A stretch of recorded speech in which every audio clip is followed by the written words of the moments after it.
Hello, I'm Joyce Forman, and I'm here for the Ester Show. And what we're doing today is actually welcoming Gail White because of the exhibit, the Monticello, that's going to be at the African American Museum. I am a Dallas ISD trustee, and this happens to be my trustee district in Southwest Oak Cliff. And I think it's really exciting to have such an exhibit to come to Dallas, knowing that our children need to understand their history. It's extremely important that these kids have access, and this is a great opportunity to give them that access that we talk about. We talk often about know your history, because if you don't, you're destined to repeat it. This is a great opportunity for our children to actually know their history. I'm really thankful that Gail White has decided that this exhibit should be in Dallas. I believe it's going to be the first showing. And so we, as Dallas and Dallas Independent School District, are excited that she's going to be here. And thank you to the Ester Davis Show. On behalf of the Texas section of the National Council of Negro Women, our state convener, Dorothy Chimney, and Dr. Molly Johnson Williams, our Northeast Texas coordinator, and my mother, Dorothy Starks. She was our past president of our section of the T. Mathis Hawkins section. We like to present you these flowers, and I love gifts for you coming to visit our town, and we're looking forward to you in September. Oh, thank you so much. These are beautiful. Look at those beautiful flowers. So thoughtful. Thank you so much. Thank you. Yes. This is Esther Davis again with the Esther Davis Show. And Dallas has a first. You know, Dallas is so full of firsts. And I still call Dallas the very center of the universe. But I wanted the councilman that's responsible for this groundbreaking exhibit that's coming to Dallas in September to have a word with you. And he is none other than City Councilman, Dallas City Councilman Kevin Felton. Sir, thank you so much. Thank you, Esther. Thank you for the opportunity to share with your audience Thomas Jefferson's Slavery at Monticello, Paradox of Liberty. This exhibition, it started over 2 years ago when I met Gail Jessup White while on a convention in Cincinnati, Ohio. Oh, wow. And it was a cab ride, a simple cab ride. We were both standing outside waiting for a cab, and obviously the cab picked her up before they picked me up. She was so gracious. She offered me to ride in her cab with her to the hotel, and she paid for it. So I graciously accepted that. Anyway, Graciously accepted that. Graciously. So to make a long story short, we continued on. We had dinner that night, and we talked about the Monticello exhibition. And I posed the question to her, would you be interested in bringing that to Dallas? And she said yes. I picked up the phone and I called Dr. Harry Robinson, and he screamed in my ear, he said yes. And so I said, let me let you speak to her. I let him speak to her. And so that is the beginning of this project. Moving forward, we're now here for the press conference to let the public know about this exhibition.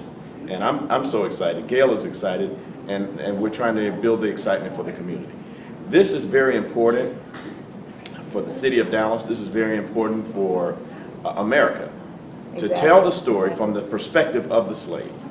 Sally Hemings was a human being. Sally Hemings was an African American, and she was in a relationship with the President of the United States.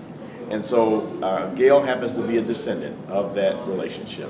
And so there's more to the story, but you need to come to the exhibition to get the rest of it. And the exhibition starts September 22nd, right here in Dallas at the African American Museum. And you can go online with the Esther Davis Show, go online, share the information of the video, because this is for all America to come in and see. Thank you so much for your time. Great job. Thank you. We really appreciate it. Appreciate it. Thank you. Have a good day. One of the most important portions of our show is after the show. What people do after the show is talk about, oh, what did you think? And I remember she said this, and did you remember that she said this? Then you have some people that will go a bit further. They get on the internet and they look up additional information. So this is after the show with Lady Mache, is Cheryl Middlebrooks, who is president, a national president of the Women's Council. And she's here to give us after the show and her thoughts. What do you think? Oh, it was great, and thank you. Thank you for the invitation. I was truly impressed with Miss Jessup White and the information in which she brought. But more importantly, what stood out in everything that she had to say was the fact that the slaves lost wealth. We as a people Yes, lost wealth. And that really ties into the National Association of Real Estate Brokers, as well as the Women's Council of the National Association of Real Estate Brokers, as we go across the country trying to assist and assisting African American Black homeowners to become homeowners and or to retain their homes. So it was a pivotal point Yes, it that was. she spoke on in terms of wealth, because how do we build wealth? Homeownership is one way. Exactly. And you guys have an initiative going on right now, don't you? That is correct. 2 million in 5 years. We are striving to make, Homeowners. yes, homeowners throughout this country. And in fact, our parent company, the National Association of Real Estate Brokers, they are having open houses around the country this weekend under the leadership of our president, Mr. Jeffrey Hicks. So there are 91 chapters, I do believe, 91 chapters across the United States. across the United States. You're a And busy lady. well, that I am the affiliate president. Okay. That falls Okay. on our president, Mr. Jeffrey Hicks' shoulders. But I am one of the affiliate presidents for the Women's Council of the National Association of Real Estate Brokers.